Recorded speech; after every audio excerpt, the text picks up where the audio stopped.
안녕하세요. 10월 11일 금요일 마이드라에 오신 여러분들을 환영하고 축복합니다.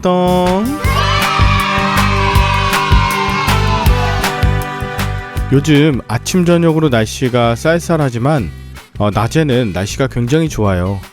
우리 열림교회는 이번 주일에 야외 예배로 나가는데요. 날씨가 따뜻하기만 해 계속 기도하고 있습니다.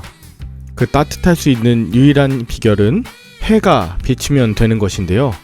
우리 삶에 어둡고 추울 때 주님이 주시는 빛의 능력이 우리에게 임하면 그러면 모든 문제가 해결되겠죠. 반대로 지금 많이 어렵고 힘드신 분들은 내 안에 주님의 말씀의 능력이 있는지, 또 나를 인도하시는 그 빛이 나를 비추고 계시는지 돌아보셨으면 좋겠습니다.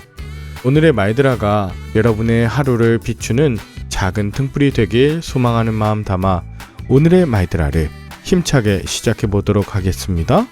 자, 출발!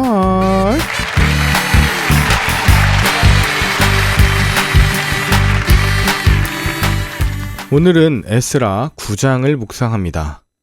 예루살렘으로 귀환한 후 얼마 시간이 지나지 않아 에스라는 방백들로부터 이스라엘 백성과 그 땅의 백성들이 맺은 통혼에 관한 보고를 듣습니다.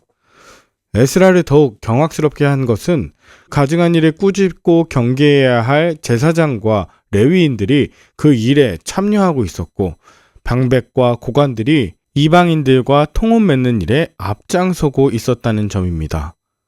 하나님 나라의 재건과 온전한 예배 회복을 위해 자원하여 귀환한 자들이었지만 그때 열정이 식은 정도가 아니라 아예 타락한 지경에 이른 것입니다.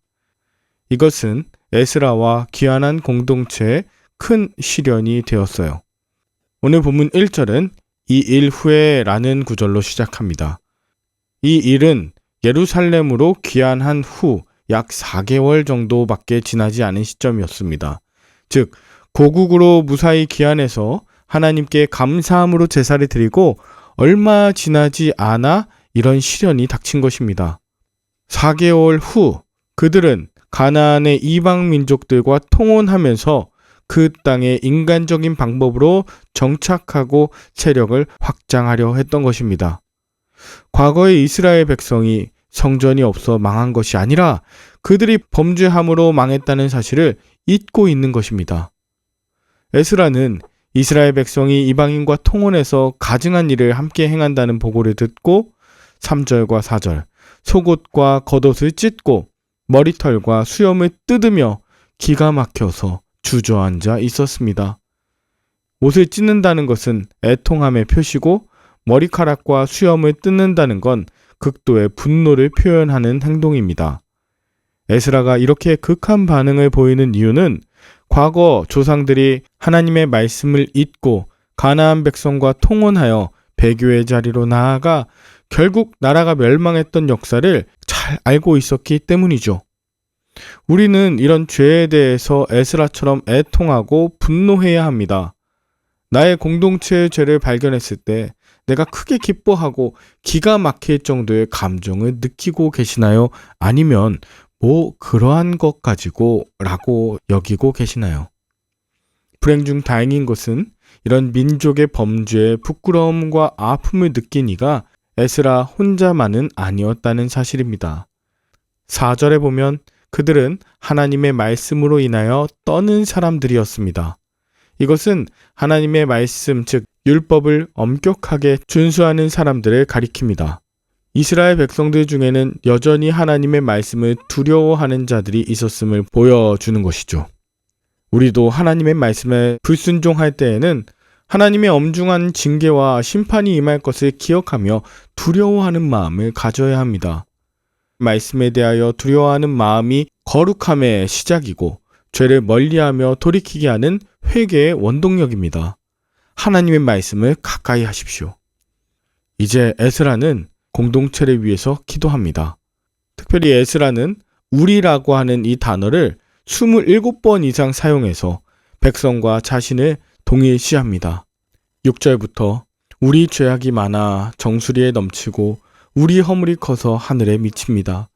7절 우리 조상들의 때로부터 오늘까지 우리의 죄가 심함에 우리의 죄악으로 말미암아 우리 사실 저들이라고 표현할 수도 있지만 우리라고 하는 이것을 보면서 마치 출애굽 당시에 모세가 금송아지를 섬겼던 이스라엘을 위해 자신의 생명책에서 지워달라 하면서 이스라엘을 구원하고자 했던 그것을 연상하게 하고, 동족의 구원을 위해서라면 자신이 저주를 받아 그리스도에게서 끊어지는 것을 감수하겠다고 하는 바울의 선언을 연상시킵니다. 바로 우리라고 하는 개념이 교회입니다.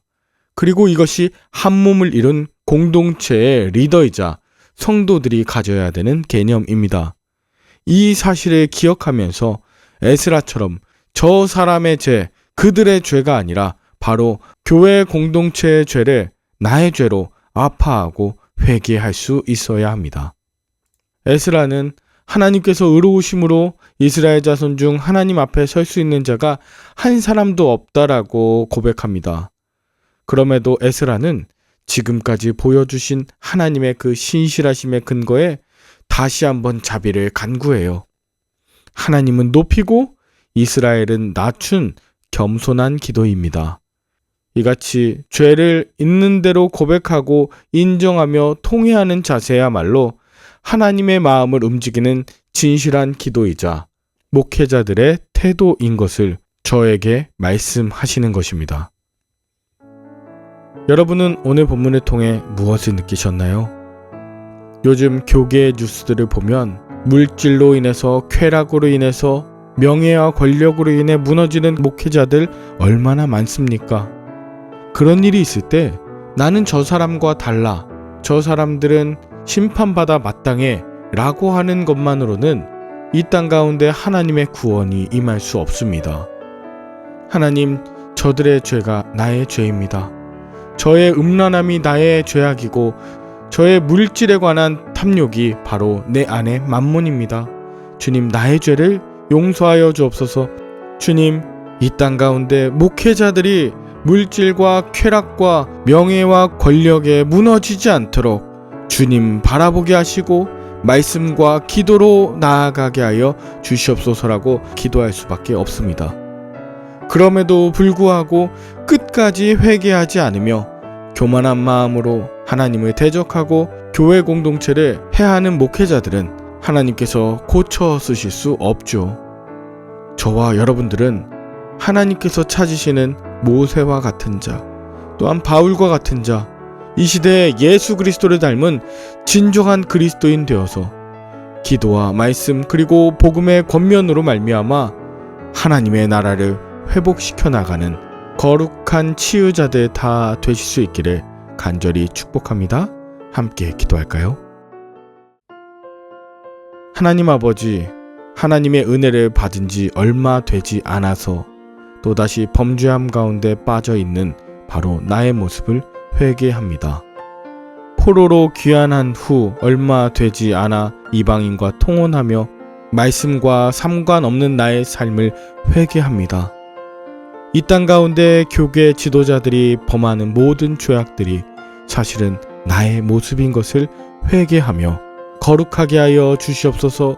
하나님의 비전과 예수님의 성품과 성령님의 권능으로 말미암아 불의함 가운데서 거룩해지고 사랑함으로 살려내는 복된 사명자 다 되도록 주여 도와 주시옵소서.